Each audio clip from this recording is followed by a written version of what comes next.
Hello everyone, मैं सुमित। आप सभी का मेरे यूट्यूब चैनल सैकी जीके पर स्वागत है। आज हम लोग चोल साम्राज्य को शुरू कर रहे हैं, जो 9वीं सदी से लेकर 12वीं सदी तक का चोल साम्राज्य है। इससे पहले भी हम लोग चोल वंश के बारे में पढ़ चुके हैं, और वह कब पढ़े थे तो संगम काल के दौरान पढ़े थे। संगम काल जो लगभग 200 ईसा पूर्व से लेकर 300 ईस्वी तक का काल था, तो उस संगम काल के अंतर्गत हम लोग 3 राजवंशों के बारे में पढ़े थे। कौन कौन से? तो चेर वंश, पांड्य वंश और चोल वंश। लेकिन आज का जो चोल वंश है वह है 9वीं सदी से लेकर 12वीं सदी तक का। तो इसका मतलब यह हुआ कि इस चोल वंश का जो उदय हुआ था वह 9वीं सदी में हुआ था। तो चलिए शुरू करते हैं और स्टार्ट करते हैं इनके शासकों से। तो सबसे पहले आता है विजयालय, जो 850 ईस्वी से लेकर 871 ईस्वी तक इन्होंने शासन किया था। तो विजयालय की बात की जाए तो इन्होंने 850 ईस्वी में इस चोल वंश की स्थापना की थी। तो कहने का मतलब यह हुआ कि यह जो 9वीं सदी के जो 9वीं सदी से लेकर 12वीं सदी तक का जो चोल वंश है, इसके संस्थापक कौन थे? तो विजयालय थे। कब इन्होंने स्थापना की थी? तो 850 ईस्वी में की थी। यह विजयालय जो थे पल्लवों के सामंत थे, और इन्होंने अपनी राजधानी तंजावुर, अर्थात जिसे तंजौर भी कहा जाता है, तो तंजौर को इन्होंने अपनी राजधानी बनाई थी। तो अब यहाँ पर एक पॉइंट है कि यह पल्लवों के सामंत थे। तो यह पल्लवों के सामंत कैसे बने? तो थोड़ा इसे हम लोग अगर संगम कालीन चोल वंश से अगर रिलेट करें तो पूरी बातें क्लियर हो जाएगी। तो चलिए थोड़ा सा हम लोग बैक चलते हैं। संगम काल के दौरान की बात की जाए तो संगम कालीन जो चोल वंश थे उनकी राजधानी कहाँ थी? तो उनकी राजधानी थी कावेरी नदी के तट पर उड़यूर। उड़यूर जो सूती वस्त्र के लिए प्रसिद्ध था, और बाद में संगम कालीन चोल वंश की राजधानी कावेरी पट्टनम हो गई थी। ठीक है, तो इस बात को तो हम लोग पढ़ चुके हैं। लेकिन यहाँ पर जो हम लोग बात कर रहे हैं कि वह जो संगम कालीन राज्य जो था, तो लगभग 300 ईस्वी तक आते आते इनका पतन होने लगा था, और उस संगम कालीन राज्यों पर किसका कब्जा हो गया था? तो कलबरों का कब्जा हो गया था। लेकिन फिर क्या हुआ कि लगभग 300 ईस्वी से 750 ईस्वी के बीच में कई सारे राजवंशों का उदय हुआ, जिसमें से एक था पल्लव वंश। तो उस पल्लव वंश के शासकों ने कलबरों को पराजित किया, और चोल का जो क्षेत्र था उस क्षेत्र पर कब्जा कर लिया। तो लेकिन जब कलबरों ने इनके क्षेत्र को अपने कब्जे में ले लिया था, तब उस समय का जो चोल वंश का क्षेत्र सिमट कर रह गया था, और उनके शासक जो थे वह उड़यूर में रहने लगे थे, एक ही जगह रहने लगे थे, क्योंकि उनका तो पतन हो गया था, उनके क्षेत्र पर कलबरों का कब्जा हो गया था। लेकिन जब पल्लव के शासकों ने कलबरों को पराजित किया, तो भी चोल वंश के शासक अपने आप को स्वतंत्र नहीं कर पाए, और इनके क्षेत्र पर पल्लवों ने कब्जा कर लिया। तो इस तरह से अब वो चोल वंश के जो शासक थे, जो उड़यूर में रहने लगे थे, वह पल्लवों के सामंत के रूप में रहने लगे थे। तो फिर क्या हुआ कि धीरे धीरे यह पल्लव, यहाँ पर जो पल्लव थे, तो पल्लव कांची के जो पल्लव, जिनकी राजधानी कांचीपुरम थी, तो कांची के पल्लव और मदुरई के पांड्य के बीच में लगातार संघर्ष होते रहता था। तो उसके वजह से क्या हुआ, पल्लवों की शक्ति कमज़ोर होने लगी, और उनके इसी कमज़ोर शक्ति का फायदा उठाकर विजयालय ने, यह जो कावेरी नदी के तट पर ही तंजौर पड़ता है, यानी तंजावुर, इस पर विजयालय ने कब्जा कर लिया और इसे अपनी राजधानी बनाया। लेकिन विजयालय स्वतंत्र शासक नहीं था, वह पल्लवों के सामंत थे। तो इस तरह से कहानी को समझे कि कैसे रिलेट हुआ। अब बात करते हैं कि विजयालय जब तंजौर को अपने कब्जे में लेकर उसे अपनी राजधानी बनाया, तब इसी उपलब्धि में इन्होंने नरकेसरी की उपाधि धारण किया था और तंजौर में निशुंभ सूदनी मंदिर बनवाया था। निशुंभ सूदनी मंदिर किसे समर्पित है? तो दुर्गा माँ को समर्पित है। ठीक है, तो निशुंभ सूदनी मंदिर का निर्माण कहाँ पर करवाया? तो तंजौर में करवाया। किसने करवाया? तो विजयालय ने करवाया। विजयालय के बाद फिर इस वंश के जो शासक थे वह थे आदित्य प्रथम, 871 ईस्वी से लेकर 907 ईस्वी तक। आदित्य प्रथम का पल्लव शासक के साथ संघर्ष हुआ और वह पल्लव शासक कौन थे? तो ओ पराजित वर्मन। आदित्य प्रथम ने पल्लव वंश के शासक ओ पराजित वर्मन को पराजित किया और इस पल्लव वंश का अंत किया, यानी इनकी सत्ता को समाप्त किया था। किसने किया था? तो चोल वंश के शासक आदित्य प्रथम ने किया था। तो यह हम लोग पल्लव वंश में भी पढ़ चुके हैं कि पल्लव वंश के अंतिम शासक कौन थे? तो ओ पराजित वर्मन थे। तो इस तरह से चोलों की स्वतंत्र राज्य किसने स्थापित किया था? तो वह आदित्य प्रथम ने किया था। क्यों? क्योंकि इसने पल्लव के शासक अपराजित वर्मन को पराजित करके इनकी सत्ता को समाप्त कर दिया और इस क्षेत्र में चोल के स्वतंत्र राज्य की स्थापना की और इसी उपलब्धि में इन्होंने कोदंड राम की उपाधि धारण किया था। तो इस तरह से हम लोग देखें कि कैसे सामंत के रूप में इन्होंने लगभग 9वीं सदी के अंत में, यानी अंत तक आते आते इसने स्वतंत्र राज्य की स्थापना कर दी थी। अब बात करते हैं इस वंश के अन्य शासक की। उनका नाम है परांतक प्रथम, कहीं कहीं इसे परंतक प्रथम भी बोला जाता है। ठीक है, तो परंतक या प्रांतक, तो जो 907 ईस्वी से लेकर 955 ईस्वी तक शासन किया। प्रांतक प्रथम के बारे में अगर बात किया जाए तो इसने मदुरई के पांड्य राजा को हराया था। मदुरई के पांड्य राजा को हराया था। तो मदुरई देख लीजिए कहाँ है, यानी पांड्यों की राजधानी थी मदुरई। ठीक है, तो मदुरई के पांड्य राजा को इन्होंने हराकर किसकी उपाधि धारण किया था? तो मदुरई कोंड की उपाधि इन्होंने धारण किया था। तो जब मदुरई के पांड्य को इसने हराया तो इसका मतलब क्या हुआ कि दक्षिण तमिल प्रदेश अर्थात टोंडई मंडलम पर चोलों का अधिकार हो गया था। ठीक है, बात को समझ रहे हैं कि मदुरई के पांड्यों को जब इसने हराया और उपाधि धारण किया मदुरई कोंड, तो इस तरह से यह जो दक्षिण तमिल प्रदेश है या जिसे द्रविड़ प्रदेश भी बोलते हैं, ठीक है, तो इधर क्या हो गया? चोलों का अधिकार हो गया। तो इसे अगर दूसरे शब्दों में समझा जाए तो इस द्रविड़ प्रदेश पर चोलों का आधिपत्य की स्थापना किसने की थी? चोल आधिपत्य की स्थापना किसने की थी? तो वह की थी प्रांतक प्रथम ने। ठीक है, तमिल प्रदेश पर यानी दक्षिण तमिल प्रदेश पर तो इनका अधिकार हो गया, यानी चोलों का अधिकार हो गया, लेकिन राष्ट्रकूट के साथ जो इनका संघर्ष चल रहा था चोलों का, उससे जो है यह पराजित हो गए। तो क्या हुआ कि तकोल्लम 949 ईस्वी में तकोल्लम के युद्ध में, तकोल्लम कहाँ पड़ता है? तो तमिलनाडु में पड़ता है। तो 949 ईस्वी में तकोल्लम के युद्ध में राष्ट्रकूट वंश के शासक कृष्ण तृतीय ने प्रांतक प्रथम को पराजित कर दिया और चोलों के उत्तरी भाग पर कब्जा कर लिया।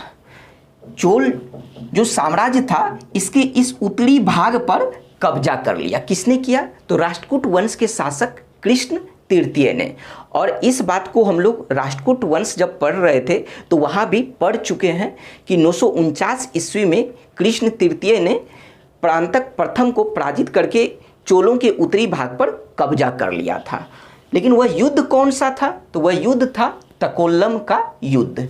तो इस तरह से अगर आपसे यह पूछा जाए कि तकोल्लम का युद्ध जो है किन दो वंशों के बीच में हुआ था, तो राष्ट्रकूट और चोल वंश के बीच में हुआ था। क्यों? क्योंकि कृष्ण तृतीय राष्ट्रकूट वंश के थे और परांतक प्रथम जो थे वह चोल वंश के थे। तो इसलिए आपसे अगर पूछा जाए कि 949 ईस्वी में जो तकोल्लम के युद्ध में किन दो वंशों ने भाग लिया था, तो राष्ट्रकूट वंश और चोल वंश।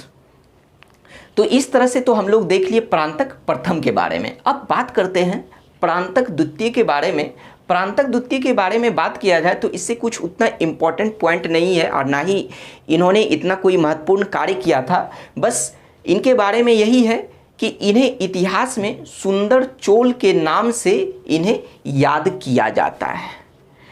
अब बात करते हैं परांतक द्वितीय के पुत्र राजराज प्रथम के बारे में। और अगर कहा जाए कि इस चोल वंश के दो महत्वपूर्ण शासक हुए, उनका नाम था राजराज प्रथम और उनका पुत्र राजेंद्र प्रथम। तो सबसे पहले बात करते हैं राजराज प्रथम। यह किनके पुत्र थे? तो परांतक द्वितीय के पुत्र थे। इनका जो शासन काल है वह 985 ईस्वी से लेकर 1014 ईस्वी तक इन्होंने शासन किया था। राजराज प्रथम का बचपन का जो नाम था वह था अरिमोली वर्मन, लेकिन इन्होंने गद्दी पर जो बैठा वह राजराज प्रथम के नाम से यह गद्दी पर बैठे थे। राजराज प्रथम जो थे वह साम्राज्यवादी प्रवृत्ति के थे, यानी यह साम्राज्य का विस्तार करना चाहते थे। तो इसी प्रवृत्ति के राजराज प्रथम थे। तो इन्होंने क्या किया कि यह जो कावेरी का डेल्टा है, जिसे कछाड़ी भी बोला जाता है, तो कावेरी का डेल्टा समेत तमिल क्षेत्र पर, यानी पूरे तमिल क्षेत्र को एक शक्तिशाली राज्य के रूप में एकजुट किया था। कहने का मतलब यह हुआ कि यह जो साम्राज्यवादी प्रवृत्ति के थे, तो इन्होंने यह जो कावेरी का डेल्टा क्षेत्र है, तो इस कावेरी का डेल्टा क्षेत्र समेत पूरे दक्षिण तमिल राज्यों को, पूरे दक्षिण तमिल क्षेत्रों को एक शक्तिशाली राज्य के रूप में एकजुट किया था और उसका प्रभाव उत्तर में स्थित कलिंग या उड़ीसा तक फैला। तो अब बात करते हैं कि कैसे इन्होंने एकजुट किया और अपने साम्राज्य का विस्तार किया। तो चलिए धीरे धीरे हम लोग इस पॉइंट को समझते हैं। तो राजराज प्रथम जो थे वह विदेशी व्यापार पर नियंत्रण करने, यानी विदेशों के साथ जो व्यापार किया जाता, तो विदेशी व्यापार पर नियंत्रण करने और पड़ोसी क्षेत्रों पर वर्चस्व स्थापित करने के लिए नौसेना पर इन्होंने ध्यान दिया, यानी अपने नौसैनिकों पर ध्यान दिया। और इस वजह से इन्होंने एक विशाल नौसेना का गठन किया। नौसेना जिसे जल सेना भी कहा जाता है। तो इस तरह से अगर बात किया जाए कि नौसेना की शुरुआत किस चोल वंश के कौन से चोल राजा ने किया था, तो वह है राजराज प्रथम ने पहली बार नौसेना का गठन किया, यानी नौसेना की शुरुआत की थी।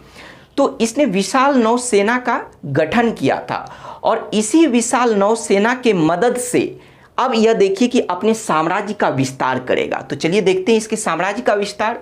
तो इन्होंने सर्वप्रथम चेर नौसेना को हराकर क्विलोन पर हमला किया। तो चलिए इसे मैप में हम लोग समझते हैं कि चेर नौसेना, अर्थात चेर का जो इधर मतलब राज्य था केरल के तरफ, तो इन चेर का जो नौसेना था तो उसे त्रिवेंद्रम में, जिसे अभी त्रिवंतपुरम कहा जाता है, जो उसकी राजधानी भी है, तो त्रिवेंद्रम में चेर नौसेना को इसने पराजित किया। किसने? राजराज प्रथम ने। और पराजित करके इसने क्विलोन पर भी, जिसे अभी वर्तमान नाम जिसका कोल्लम है, तो क्विलोन पर भी इसने आक्रमण कर दिया और उसे अपने कब्जे में ले लिया। तो एक तरह से तो हम लोग देख लिए कि कैसे उसने अपने नौसेना का मतलब फायदा उठाया। अब बात करते हैं आगे कि उसके बाद फिर क्या हुआ कि इस विजय के बाद इसने मदुरै को जीतकर पांड्य राजा को बंदी बना लिया। यानी इसने भी मदुरै पर आक्रमण किया और इस पांडे की जो राजधानी थी मदुरै, तो इस मदुरै को जीत लिया और यहाँ के पांडे राजा को बंदी बना लिया। उसके बाद फिर क्या किया कि इसने सिंहल, जो श्रीलंका का नाम था, तो सिंहल अर्थात श्रीलंका पर भी इसने आक्रमण किया। किस पर आक्रमण किया? श्रीलंका पर, यानी इस श्रीलंका पर भी इसने आक्रमण किया अपने नौसेना के मदद से। जो इसने विशाल नौसेना का गठन किया था, तो उसी नौसेना के मदद से इसने श्रीलंका पर भी आक्रमण किया और उस श्रीलंका के जो है उत्तरी भाग को, यानी यह जो उत्तरी भाग है, इस उत्तरी भाग पर कब्जा कर लिया और इस क्षेत्र को अपने साम्राज्य में मिला लिया। तो धीरे धीरे इसके क्षेत्र का आप देख रहे हैं कि कैसे कैसे विस्तार हुआ और यह जो क्षेत्र जो इन्होंने जीता था वह अपने नौसेना के मदद से जीता था। पहले चेर को जीता, अर्थात चेर मतलब त्रिवेंद्रम में जो है चेर नौसेना को हराकर क्विलोन पर आक्रमण किया, फिर जाकर मदुरै को जीता और उसके पांडे राजा को बंदी बना लिया। फिर उसके बाद क्या किया कि इसने श्रीलंका पर आक्रमण किया और जिसे सिंहल भी कहा जाता है, यानी श्रीलंका को सिंहल कहा जाता था, और उत्तरी श्रीलंका पर इसने कब्जा कर लिया और कब्जा करके इस क्षेत्र को अपने साम्राज्य में मिला लिया। तो अब बात करते हैं कि इस क्षेत्र में जो श्रीलंका की प्राचीन राजधानी थी जिसका नाम था अनुराधापुर, ठीक है, यह अनुराधापुर है। तो इस यह जो अनुराधापुर था यह इनके जीते हुए क्षेत्र में आता था। तो इस अनुराधापुर को इन्होंने नष्ट कर दिया और इस क्षेत्र को, यानी यह जीते हुए क्षेत्र को जो इन्होंने अपने साम्राज्य में मिलाया, तो इस क्षेत्र को अपने साम्राज्य का एक नया प्रांत बनाया और उस नया प्रांत का नाम क्या रखा? तो उस नया प्रांत का नाम रखा मुमीर चोल मंडलम। और इस जीते हुए क्षेत्र की राजधानी किसे बनाई? तो पोलो नरुआ को इसने राजधानी बनाया था। किस क्षेत्र की? तो यह जो जीती हुई जो क्षेत्र थी इसकी राजधानी किसे बनाया? तो पोलो नरुआ को बनाया, ठीक है। अनुराधापुर को नष्ट करके पोलो नरुआ को इसने राजधानी बनाया इस क्षेत्र का। तो इस तरह से हम लोग देखें कि कैसे इसने अपने नौसेना के मदद से अपने साम्राज्य का विस्तार किया। अब बात करते हैं कि इसने मालदीव पर भी विजय प्राप्त किया। और मालदीव किधर है? तो मालदीव जो है इधर अरब सागर की ओर जो है, यानी यह जो भारत है, ठीक है, भारत का जो पश्चिमी जो हिस्सा है, यानी इस तरफ जो है मालदीव है, यह देखिए मालदीव है। तो इसने अपने नौसेना के मदद से मालदीव पर भी आक्रमण किया और मालदीव पर आक्रमण करके यानी इससे भी अपने क्षेत्र में मिलाया। तो मालदीव पर जो विजय प्राप्त करना जो था इसके नौसेना का अभियान में से एक महान पराक्रम माना जाता है, मालदीव पर विजय प्राप्त करना। तो इस तरह से देखा जाए मालदीव पर भी इसने विजय प्राप्त कर लिया। अब बात करते हैं कि उसके बाद फिर इसने अपने साम्राज्य का विस्तार कहाँ तक किया? तो कर्नाटक के गंग वंश के पश्चिमोत्तर भाग पर इसने अधिकार कर लिया। तो हम लोग पढ़ चुके हैं गंग वंश के बारे में भी कि कर्नाटक में गंग वंश था, तो जिसका पश्चिमोत्तर भाग जो था इस क्षेत्र पर भी इसने अधिकार कर लिया। और उसके साथ साथ फिर इसने यह जो कृष्णा और गोदावरी के दोआब में जो वेंगी था, यानी वेंगी जिसे पूर्वी चालुक्य कहा जाता है, इसे भी इन्होंने हराया। तो धीरे धीरे इनका देखते देखते जो है साम्राज्य जो कहाँ तक चला गया था? तो वह साम्राज्य जो चला गया था, अगर बात किया जाए यह तुंगभद्रा नदी से लेकर इस तरह से इनका साम्राज्य जो है यहाँ तक फैल गया था, राजराज प्रथम का। अब बात करते हैं कि राजराज प्रथम जो थे वह शैव धर्म के अनुयायी थे।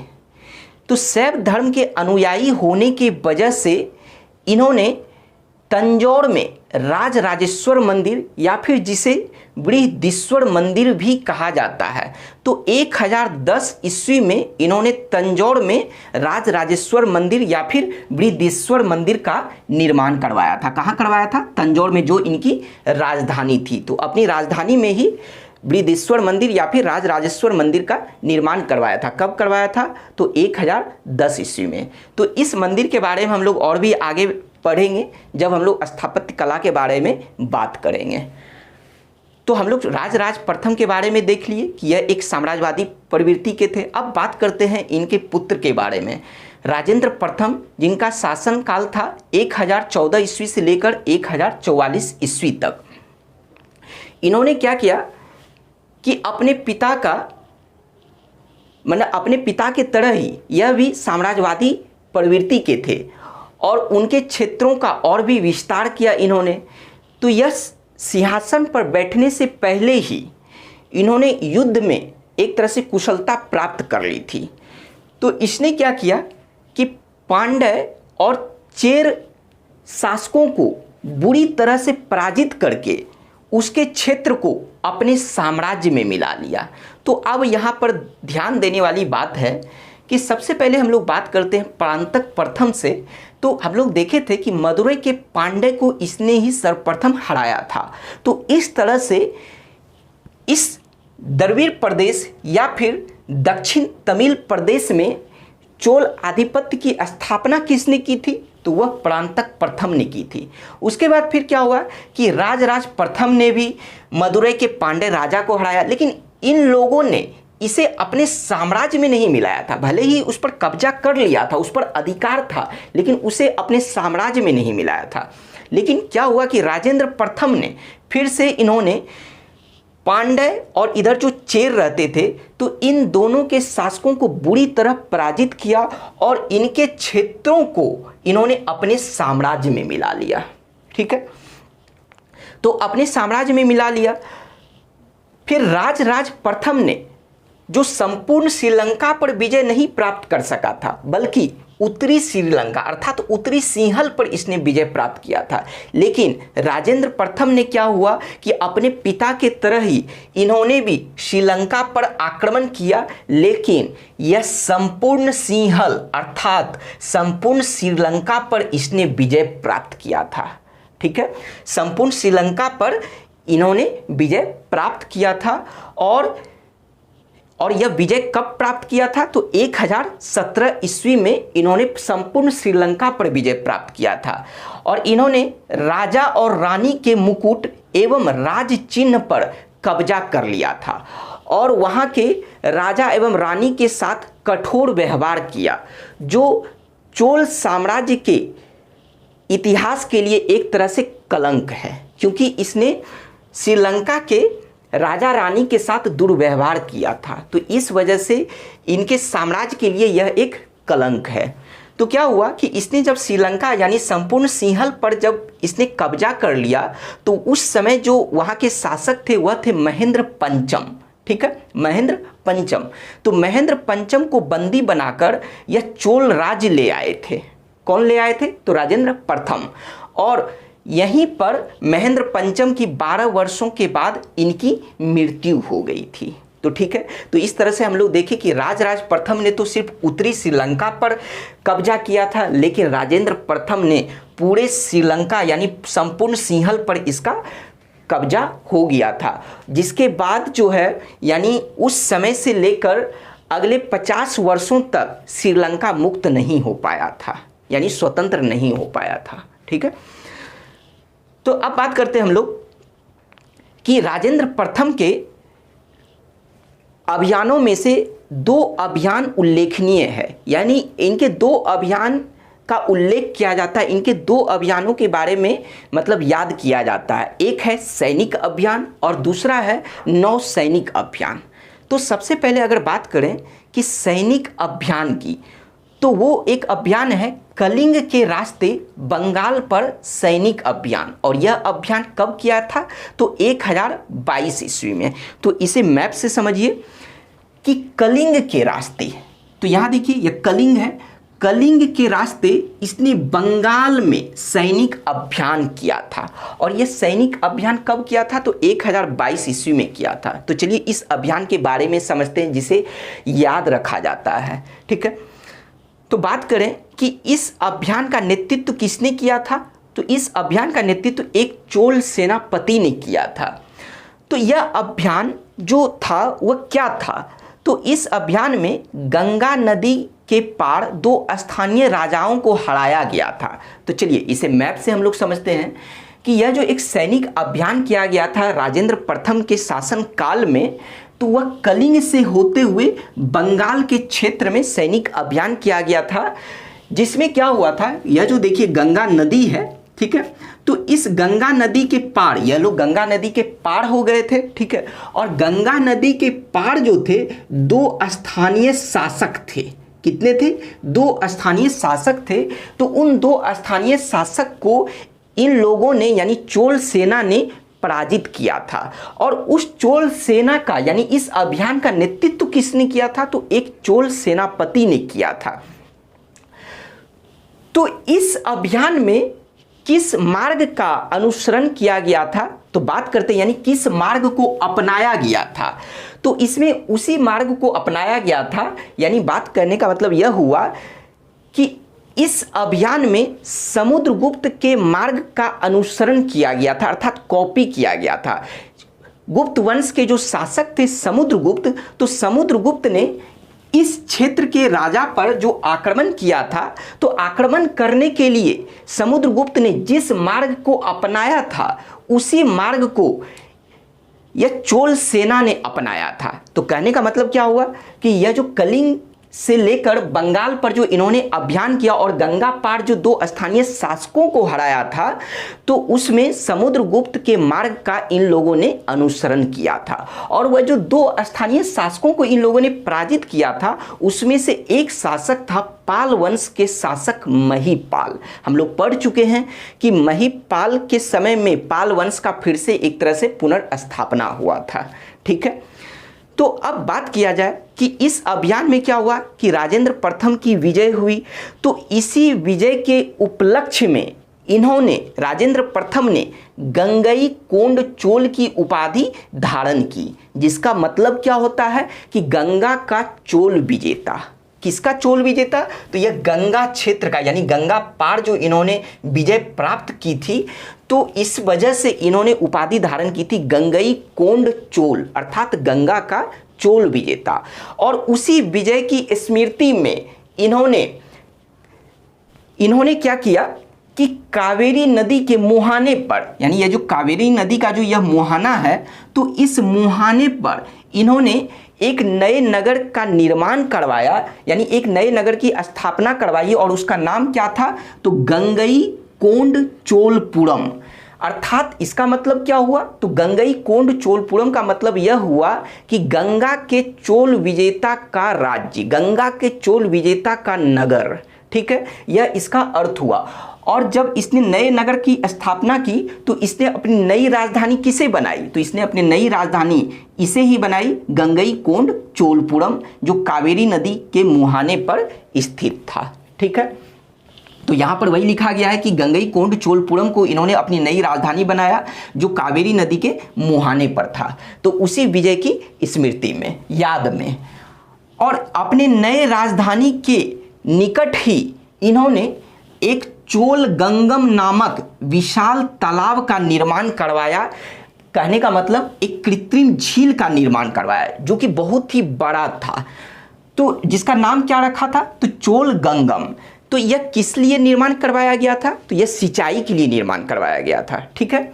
तो कहाँ पर? तो यह जो अपनी नई राजधानी जो इसकी थी गंगई कोंड चोलपुरम, तो इसी के निकट इन्होंने चोल गंगम नामक विशाल तालाब अर्थात विशाल कृत्रिम झील का निर्माण करवाया था सिंचाई के लिए। तो इस तरह से हम लोग इनके एक अभियान के बारे में तो देखें। अब दूसरे अभियान की बात की जाए जो पूर्ण रूप से नौसैनिक अभियान था, यानी नौसेना अभियान था, ठीक है। तो वह जो अभियान था वह कौन सा अभियान था? तो श्री विजय साम्राज्य जिस पर शैलेंद्र राजवंश का शासन था। तो श्री विजय साम्राज्य के खिलाफ इन्होंने नौसैनिक अभियान किया था, ठीक है।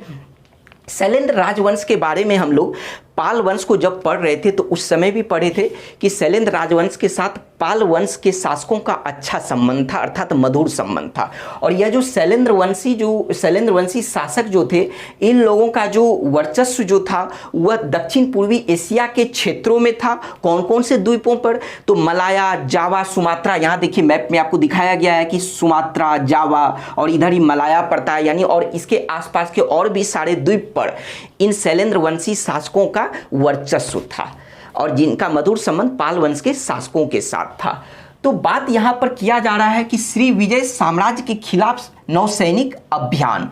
तो लेकिन इस श्री विजय साम्राज्य पर जो शैलेंद्र राजवंश का शासन था, कहने का मतलब यह हुआ कि कुछ समय के लिए श्री विजय साम्राज्य का एक तरह से पतन हो गया था, लेकिन फिर क्या हुआ कि 10वीं सदी में इस श्री विजय साम्राज्य का फिर से उदय हुआ था। ठीक है, और इसका वर्चस्व जो था वह किस पर था? तो वह मलाया, सुमात्रा, जावा एवं समुद्री व्यापारिक मार्ग पर, यानी इन सभी द्वीपों पर तो उस साम्राज्य का नियंत्रण तो था ही, लेकिन चीन की ओर जो सामुद्रिक व्यापारिक मार्ग जो था, तो उस व्यापारिक मार्ग पर भी इस श्री विजय साम्राज्य का नियंत्रण था। लेकिन इस श्री विजय साम्राज्य पर किस राजवंश का शासन था? तो वह शैलेंद्र राजवंश का शासन। तो एक तरह से कहने का मतलब यह हुआ कि यह लोग किसके सामंत के रूप में यह लोग शासन कर रहे थे। ठीक है, तो अब बात करते हैं कि इस शैलेंद्र राजवंश के साथ जो है चोल राजवंश का भी मधुर संबंध था। कैसे? इसलिए क्योंकि शैलेंद्र शासक ने, यानी शैलेंद्र वंशी जो शासक थे, इन्होंने नागपट्टिनम कहाँ पड़ता है? तो वह तमिलनाडु में पड़ता है, जो कि एक प्रमुख बंदरगाह नगर है। ठीक है, नागपट्टिनम। तो इस नागपट्टिनम में शैलेंद्र वंशी शासक ने एक बौद्ध विहार बनवाया था, यानी जिसे मठ भी बोला जाता है, तो बौद्ध मठ बनवाया था। और उनके अनुरोध पर, यानी शैलेंद्र वंशी शासक के अनुरोध पर राजेंद्र प्रथम ने उस बौद्ध विहार के खर्च के लिए एक गांव दान में दिया था। ठीक है, तो इस तरह से देखा जाए कि शैलेंद्र वंशी शासक के साथ जो है चोल राजवंश का भी मधुर संबंध था। लेकिन अब बात आती है तो फिर अनबन कहाँ हुई? तो अनबन की अगर बात की जाए तो यह स्पष्ट है कि चोल ऐसा नहीं चाहता था कि इसका जो व्यापारिक मार्ग जो पड़ता है चीन की ओर जाने वाले जो समुद्री व्यापारिक मार्ग जो है, उस पर किसी का कब्जा हो। ठीक है, यानी उस पर कोई भी बाधा पहुंचाए। ठीक है, और दूसरा यह चाहता था कि चीन के साथ चोल व्यापार का विस्तार हो। तो इसी वजह से क्या हुआ कि उन लोगों के साथ चोलों का अनबन हुआ, और उसी अनबन के वजह से राजेंद्र प्रथम ने अपने नौसेना के मदद से कडारम अर्थात केरा, मलाया और सुमात्रा जैसे आसपास के द्वीपों को जीता। ठीक है, उनके कई ठिकाने को जीता, और उसके साथ साथ वह जो व्यापारिक मार्ग जो पड़ता था उस पर भी इन लोगों का नियंत्रण हो गया। तो ऐसा माना गया है कि इस जीत के साथ ही कुछ काल तक इस क्षेत्र में, अर्थात बंगाल की खाड़ी के क्षेत्र में, इनकी जो नौसेना थी वह सबसे शक्तिशाली नौसेना बनकर उभरी कुछ काल तक। और उसके साथ साथ कुछ समय तक के लिए यह जो बंगाल की जो खाड़ी है, तो यह बंगाल की खाड़ी को इन्होंने चोलों की झील बना दिया था। कहने का मतलब कि यह लग ही नहीं रहा था कि यह बंगाल की खाड़ी का क्षेत्र, बल्कि ऐसा प्रतीत होता था उस समय कि जैसे लगे कि यह चोलों की झील है। तो यह किसके शासनकाल में ऐसा हुआ? तो वह हुआ राजेंद्र प्रथम के शासनकाल में। और किस अभियान के बाद? तो वह था श्री विजय साम्राज्य के खिलाफ जो नौसैनिक अभियान किया गया था, उसके बाद ऐसा प्रतीत हुआ था। ठीक है, तो क्या हुआ कि बंगाल की खाड़ी को जो है इन्होंने चोलों की झील एक तरह से बना दिया था। तो इस बात को हम लोग देख लिए। उसके बाद फिर क्या हुआ कि जब इस क्षेत्र पर राजेंद्र प्रथम अर्थात चोलों का कब्जा हो गया, तब इसने क्या किया कि चीन के साथ अपने व्यापार को बढ़ाने का काम किया, और चीन में जो है अपने कई सारे राजदूत मंडल भेजे।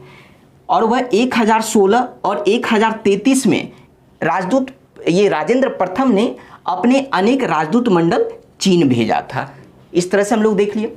अब बात करते हैं कि इस वंश के अन्य महत्वपूर्ण शासक की, तो वह है कुलोतुंग प्रथम। कुलोतुंग प्रथम जो 1070 ईस्वी से लेकर 1120 ईस्वी तक शासन किया था। तो इससे यह पॉइंट है कि 1000 इनके शासनकाल में ही 1077 ईस्वी में इसने 72 व्यापारियों का एक चोल दूत मंडल यानी चोल राजदूत मंडल चीन भेजा था। ठीक है, 72 व्यापारियों का वह एक दूत मंडल था। तो कब भेजा था? तो 1077 ईस्वी में भेजा था। कहाँ भेजा था? तो चीन भेजा था। किसने भेजा था? तो कुलोतुंग प्रथम ने भेजा था।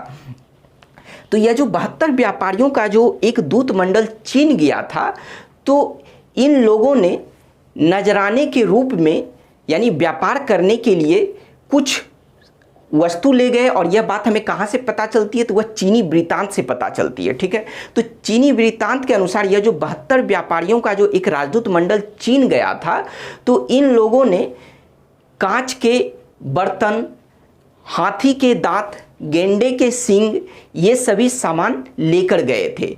तो उनके बदले में इन लोगों को भी मतलब तांबे के 81,000 यानी तांबे के सिक्के मिले थे। तांबे के सिक्के के 81,800 मालाएं इन लोगों को दी गई थी। उनके बदले में जो ये लोग ले गए थे, उसके बदले में इन लोगों को भी तांबे का सिक्के का 81,800 मालाएं दी गई थी। ठीक है, तो चीनी शासक जो थे, वहाँ पर व्यापार के लिए जो भी वस्तु ले जाया जाता था, तो उस वस्तु को चीनी शासक नजराना कहते थे। क्या कहते थे? नजराना। यानी उस व्यापार करने के लिए जो वस्तु ले जाया जाता था, उस वस्तु के लिए वो लोग नजराना शब्द का प्रयोग करते थे। अब बात करते हैं कि कुलोतुंग प्रथम के शासनकाल में ही श्रीलंका के शासक अर्थात सिंहल के शासक विजयबाहु ने अपनी स्वतंत्रता घोषित कर दी। जो इनके शासनकाल से या फिर हम यह कहें कि इनके शासनकाल तक श्रीलंका का क्षेत्र जो है चोल साम्राज्य के अधीन था, यानी उनके अंतर्गत था। लेकिन क्या हुआ कि कुलोतुंग प्रथम के शासनकाल में श्रीलंका के शासक विजयबाहु ने अपनी स्वतंत्रता घोषित कर दी। तो स्वतंत्रता घोषित करने के बाद भी कुलोतुंग प्रथम ने इस पर उतना ध्यान नहीं दिया कि यह क्षेत्र जो है उनके साम्राज्य से निकल गया, इस पर मतलब उन्होंने ध्यान नहीं दिया। तो उसके बावजूद इन्होंने क्या किया कि सिंहल राजकुमार अर्थात श्रीलंका के जो राजकुमार थे, जिनका नाम था वीरप्पे रुमाल, तो उनसे इन्होंने अपनी पुत्री का विवाह कर दिया था। ठीक है, तो इनके शासनकाल में ही श्रीलंका के शासक ने स्वतंत्र मतलब अपने आप को स्वतंत्र घोषित कर दिया था। कुलोतुंग प्रथम जो थे, यह बहुत तरह के करों को हटाए थे। तो इस वजह से इन्हें चोल लेखों में सुंगम तवीर्थ कहा गया। इसका मतलब यह हुआ कि करों को हटाने वाला। क्या कहा गया है? करों को हटाने वाला कहा गया है। अब बात करते हैं कि कुलोतुंग प्रथम के बाद जो है इस वंश का अंतिम शासक कौन था? तो राजेंद्र तृतीय। राजेंद्र तृतीय जो 1250 ईस्वी से लेकर 1279 ईस्वी, लेकिन यहाँ पर जो हम लोग देखे थे लिखे हुए हैं 12वीं सदी। तो अभी इसके बारे में समझते हैं। तो राजेंद्र तृतीय जो इस वंश के अंतिम शासक थे, इनके मृत्यु के बाद इस वंश का क्या हुआ कि पतन हो गया। तो अब बात करते हैं कि 12वीं सदी तक चोल साम्राज्य जो है वह तो फलता फूलता रहा है, लेकिन क्या हुआ कि 13वीं सदी के प्रारंभ से ही इन लोगों का पतन धीरे धीरे शुरू हो चुका था। और 1279 ईस्वी में राजेंद्र तृतीय की मृत्यु के बाद जो है इस वंश का पूर्ण रूप से पतन हो गया था, यानी समाप्त हो गया था। तो उससे पहले क्या हुआ कि इधर जो देख रहे हैं कि कल्याणी के चालुक्य, अगर इनके बारे में भी थोड़ी सी बात अगर किया जाए तो यह कल्याणी के चालुक्य है, जो कि राष्ट्रकूट वंश के पतन के बाद इन लोगों ने अपने सत्ता को इस क्षेत्र में स्थापित किया था। ठीक है, जिसे कल्याणी का चालुक्य बोला जाता है, यानी जिसे परवर्ती चालुक्य कहा जाता है। ठीक है, तो राष्ट्रकूटों का पतन किसने किया था? तो तैलप द्वितीय ने किया था और कल्याणी के चालुक्य वंश की स्थापना की थी। तो इधर चोल और इधर ये जो कल्याणी के चालुक्य थे, इन दोनों के बीच भी संघर्ष चलता रहता था। इन दोनों के बीच जो संघर्ष था वह किन किन क्षेत्रों के लिए था, तो वह था वेंगी, तुंगभद्रा, यानी यह जो कृष्णा तुंगभद्रा का जो दोआब था, और कुछ यहाँ की जो आंध्र प्रदेश के क्षेत्रों में जो रायल सीमा थी, इन तीनों क्षेत्रों के लिए, और साथ ही साथ यह जो गंग यानी कर्नाटक के जो गंग वंश थे, इनके जो पश्चिमोत्तर भाग थे, इनके लिए भी जो है ये दोनों आपस में संघर्ष करते रहे। लेकिन फिर क्या हुआ कि इन दोनों के बीच कभी भी एक तरह से निर्णय नहीं निकला, और धीरे धीरे क्या हुआ कि 12वीं सदी आते आते इधर कल्याणी के चालुक्य वंश का भी पतन हो गया, और इधर फिर क्या हुआ कि 1279 ईस्वी अर्थात 13वीं सदी के अंत तक में इधर चोल वंश का भी अंत हो गया। तो इधर दक्षिण में जो है चोल वंश के पतन के बाद जो है इस क्षेत्र में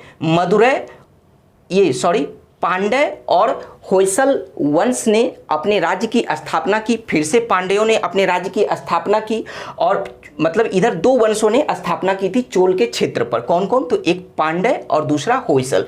जबकि इधर 12वीं सदी में जो कल्याणी का जो अंत हो गया था, इनके क्षेत्रों पर दो वंशों का उदय हुआ। वह कौन कौन सा था, एक था यादव वंश और दूसरा था काकतीय वंश। तो हम लोग उन वंशों के बारे में भी पढ़ेंगे।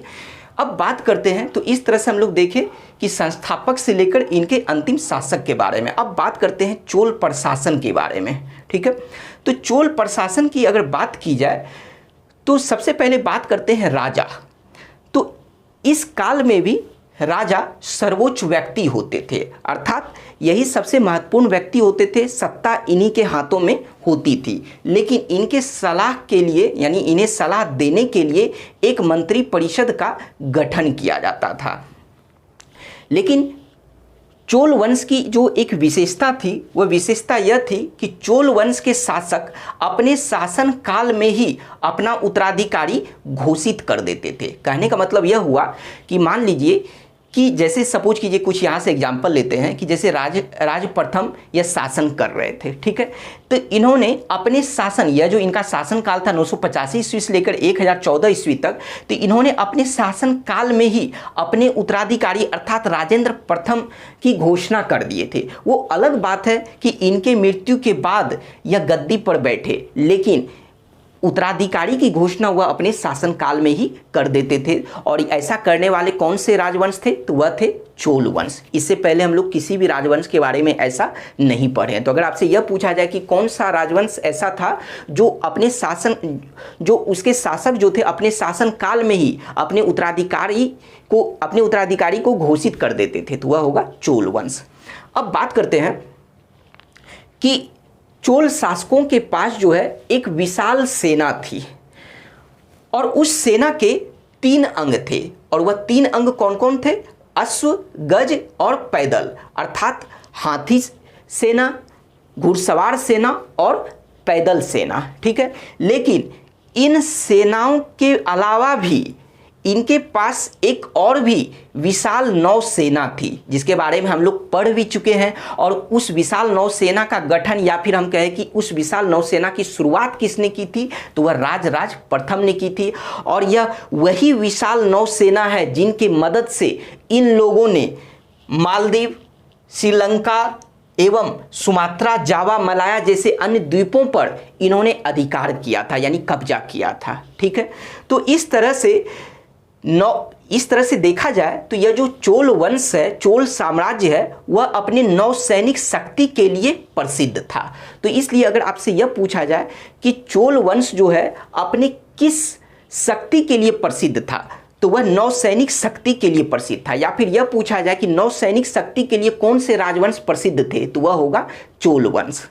अब बात किया जाए कि इनके साम्राज्य के बारे में, चोल साम्राज्य के बारे में अगर बात किया जाए तो चोल साम्राज्य को 6 प्रांतों में विभाजित किया गया था, ठीक है। 6 प्रांतों में विभाजित किया गया था। तो चलिए देखते हैं। तो अब बात करते हैं साम्राज्य का विभाजन। 6 प्रांत तो हम लोग देख लिए, यानी प्रांतों में हुआ था। और प्रांत को क्या कहा जाता था, तो प्रांत को मंडलम कहा जाता था। इन प्रांतों का विभाजन वलनाडु में किया गया था, जिसे कोट्टम कहा जाता था। यानी इनके अंतर्गत कई वलनाडु आते थे, और इन वलनाडु की स्थिति जो थी वह कमिश्नरियों की तरह थी, ठीक है। अब इस वलनाडु के अंतर्गत कई सारे नाडु आते थे जिसे जिला कहा जाता था, ठीक है, यानी नाडु कहा जाता था उस समय, यानी उसे अगर अभी के संदर्भ में समझिए तो वह जिला था, ठीक है।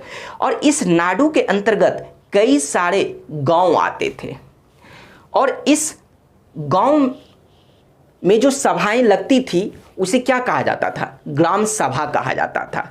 तो अब बात करते हैं कि गांव जब सबसे निचला स्थान जो किसका है, यानी गांव का है, तो इस तरह से यानी ग्राम प्रशासन, यानी गांव में जो शासन जो चलाया जाएगा उसे क्या कहा जाएगा, ग्राम प्रशासन। तो यह जो ग्राम प्रशासन है वह चोल प्रशासन की यह विशेषता है। क्या विशेषता है कि ग्राम प्रशासन की स्वायत्तता, अर्थात यह जो सबसे निचला जो हम लोग देखें यह जो गांव, तो इस गांव में जो प्रशासन जो चलाया जाता था वह प्रशासन बिल्कुल स्वतंत्र रूप से चलाया जाता था। कहने का मतलब यह हुआ कि इस गांव के प्रशासन पर केंद्रीय नियंत्रण नहीं था, यानी यह जो प्रशासन था जिसे ग्राम प्रशासन कहते हैं वह केंद्रीय नियंत्रण से मुक्त था, ठीक है। जो चोल प्रशासन की विशेषता थी और यह किसी भी प्रशासन की यह विशेषता नहीं थी कि वह केंद्रीय नियंत्रण से मुक्त हो, ठीक है। तो चोल प्रशासन की जो महत्वपूर्ण विशेषता थी वह क्या थी, तो ग्राम प्रशासन की स्वायत्तता, अर्थात कहने का मतलब यह हुआ कि स्थानीय स्वशासन, यानी ग्राम लेवल पर इन लोगों का खुद का जो शासन होता था, अभी देखेंगे कि कौन शासन चलाते थे, लेकिन केंद्रीय नियंत्रण उन पर नहीं होता था। तो एक पॉइंट तो हम लोग यह देख लिया। और यह जो ग्राम प्रशासन की जो स्वायत्तता थी अर्थात स्थानीय स्वशासन जो थी, जो इन लोगों की प्रमुख विशेषता थी, तो इस बात की जानकारी हमें कहाँ से प्राप्त होती है, तो वह उत्तर मेरूर शिलालेख से हमें इस बात की जानकारी प्राप्त होती है। यह उत्तर मेरूर शिलालेख कहाँ है, तो वह तमिलनाडु में है, ठीक है। तो इसी उत्तर मेरूर शिलालेख से हमें इस बात की जानकारी प्राप्त होती है। अब बात करते हैं कि गांव, यह जो गांव जो देखें तो इस गांव में दो तरह की सभाएं लगती थी। तो एक था उर जो आम सभाएं होती थी और दूसरा था महासभा या सभा, ठीक है। तो यह जो महासभा जो होता था यह आम सभा नहीं था, यह कैसा सभा था, इसमें कौन से सदस्य मतलब कि शामिल होते थे इस सभा में, महासभा में, तो इसमें ब्राह्मण गांवों के वयस्क सदस्य शामिल होते थे, यानी इस महासभा के जो सदस्य होते थे वह ब्राह्मण गांवों के वयस्क सदस्य इसमें भाग लेते थे। तो इस बात का कहने का मतलब क्या हुआ कि ब्राह्मण गांव के वयस्क सदस्य का मतलब क्या हुआ कि ब्राह्मणों को जो कर मुक्त गांव दान में दिया जाता था तो उसे क्या कहा जाता था, ब्राह्मण गांव कहा जाता था, ठीक है। तो उसी ब्राह्मण गांव के जो वयस्क सदस्य होते थे वही लोग इस महासभा में हिस्सा लेते थे। तो इसलिए हम लोग देखें कि इस गांव में जो है कितने तरह की सभाएं होती थी, तो दो तरह की, और हर गांव में अलग अलग सभाएं होती थी। अब बात किया जाए कि यह जो गांव के जो कार्य का जो संचालन जो किया जाता था, यानी यह जो हम लोग देखें कि गांव, तो इस गांव के कार्यों का जो संचालन जो किया जाता था वह कार्यकारिणी समिति के द्वारा किया जाता था। किसके द्वारा, तो कार्यकारिणी समिति के द्वारा किया जाता था, जिसे वारियम कहा गया है। क्या कहा जाता था उसमें, वारियम कहा जाता था कार्यकारिणी समिति को। और इस कार्यकारिणी समिति के सदस्य का जो चुनाव होता था वह पर्ची के माध्यम से होता था। कहने का मतलब एक तरह से आप कह सकते हैं कि लॉटरी के माध्यम से बोल सकते हैं कि मान लीजिए कोई डब्बा बंद है और उसमें पर्ची है और इनके सदस्यों का जो है चुनाव जो होगा, तो मान लीजिए जो पर्ची निकला और जिनका नाम आएगा वह उनके सदस्य बनेंगे, इस कार्यकारिणी समिति के सदस्य बनेंगे। तो सदस्य तो बन गए पर्ची के माध्यम से, लेकिन यह जो कार्यकारिणी समिति के जो सदस्य जो चुने जाते थे वह कितने समय तक के लिए, इनका कार्यकाल कितने वर्षों तक रहता था, तो वह 3 वर्षों तक रहता था, ठीक है। तो हर पॉइंट क्लियर हो रहा है कि कार्यकारिणी समिति के सदस्यों का चुनाव पर्ची के माध्यम से होता था और उनका कार्यकाल जो होता था वह 3 वर्षों तक होता था। और इस कार्यकारिणी समिति को क्या कहा जाता था, वारियम। इसी कार्यकारिणी समिति में एक समिति था जिसका नाम था टोट वारियम। क्या नाम था, टोट वारियम, जो उद्यान प्रशासन के कार्यों को देखते थे। ऐसे तो और भी कई सारी समितियां थी जो अलग अलग प्रशासन को देखने का काम करते थे, जैसे तालाब, इस तरह से अलग अलग तरह को देखने का काम करते थे, लेकिन कुछ हम लोग महत्वपूर्ण बातों को यहाँ पर ले रहे हैं। अब इस तरह से हम लोग देखें कि चोल प्रशासन के बारे में। अब बात करते हैं स्थापत्य कला के बारे में, यानी चोल काल के अंतर्गत स्थापत्य कला के अगर बारे में बात किया जाए तो इस काल में एक शैली लोकप्रिय हुआ जिसे द्रविड़ शैली कहा गया है। ठीक है, क्यों कहा गया द्रविड़ शैली? क्योंकि यह शैली जो था वह दक्षिण प्रदेशों तक ही, यानी द्रविड़ प्रदेशों तक ही सीमित था। इस वजह से इस क्षेत्र के शैली को क्या कहा गया? द्रविड़ शैली कहा गया। और तो एक तरह से अगर बात किया जाए कि इस दक्षिण में मंदिरों का निर्माण जो सबसे अधिक हुआ वह इस चोल काल में ही हुआ। दक्षिण के क्षेत्र में सबसे अधिक मंदिरों का निर्माण किसके समय में हुआ, किसके शासनकाल में? तो चोलों के शासनकाल में ही हुआ था। तो अब बात करें अगर द्रविड़ शैली की, तो द्रविड़ शैली का जो सबसे मतलब एक तरह से कह सकते कि जो सर्वश्रेष्ठ उदाहरण है वह है तंजौर में बनाया गया राजराजेश्वर या बृहदीश्वर का मंदिर।